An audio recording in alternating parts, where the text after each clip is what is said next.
Mga kapadyak, magandang umaga po ulit. Tayo po hindi nakapagbiyahe kahapon dahil masama po ang ating mga pakiramdam. Hanggang ngayon po, di po tayo nakapagbiyahe ng maaga rin po.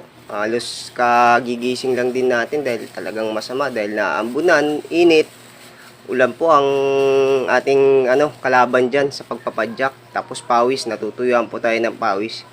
Yan po sa araw-araw po ng ginagawa ng mga kapadyak na halos po na minsan talaga nakakaramdam na kami ng sakit po. Ganun po. Kaya ito ngayon mga kapadyak, kahapon birthday ng asawa ko at mayroon pong mabuting puso na kapatid niya po. Kahit paano na ambunan kami ng kahit paano na bigyan po siya ng ng ito nga pambili ng mga pagkain ngayon. Kahit di tayo nakapagbiyahe po, nabigyan po tayo ng kunting ambon po. Dahil birthday niya nga po. Ito po mga kapadyak, pinambili po natin ng makakain natin ngayon. Siguro abot po siguro po ito hanggang maghapon dahil gagatayin niya po ito. Ito po. Tilapia po, tas pichay. Yan. Ito dahil may ubo po yung dalawa ko pang anak. Bumili rin tayo ng orange. Tapos ito, digatas pa rin po. Tapos bumili po tayo nito, panggata. Tapos ito, 2 kilong bigas. Dahil halos wala na po tayong bigas. Tapos uling.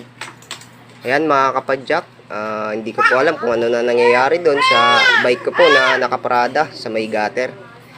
Hindi ko po alam, baka natuwing na po yun. Hindi po natin naaakyat. Gawa nung masama nga po ang pakiramdam natin at wala naman po tayo pwedeng mautusan na iba.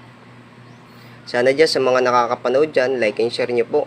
At yung mga kasamahan ko dyan, pasuyo na lang po yung mga bike natin po dyan na wala po tayo talagang maayos na paradahan. At yun nga po yung pinaglalaban sana natin na bigyan po sana tayo ng paradahan na maayos na nakikiusap po tayo dyan sa sa Nawasa na bigyan naman po tayo ng paradahan sana. Dahil sila po yung mga may-ari dyan na halos sakupin po nila yan, yung mga po dyan. Marami po sila dyan na lupain na halos kanila talaga po. Na kanila naman daw, sabi nila. Yun nga po, sana ma-like and share nyo po ito para mabigyan po tayo ng Nawasa ng paradahan. Dahil ilang beses na po tayong sumusulat dyan. At yun nga, may mga pangako, puros na lang po sigurong pangako at napapako.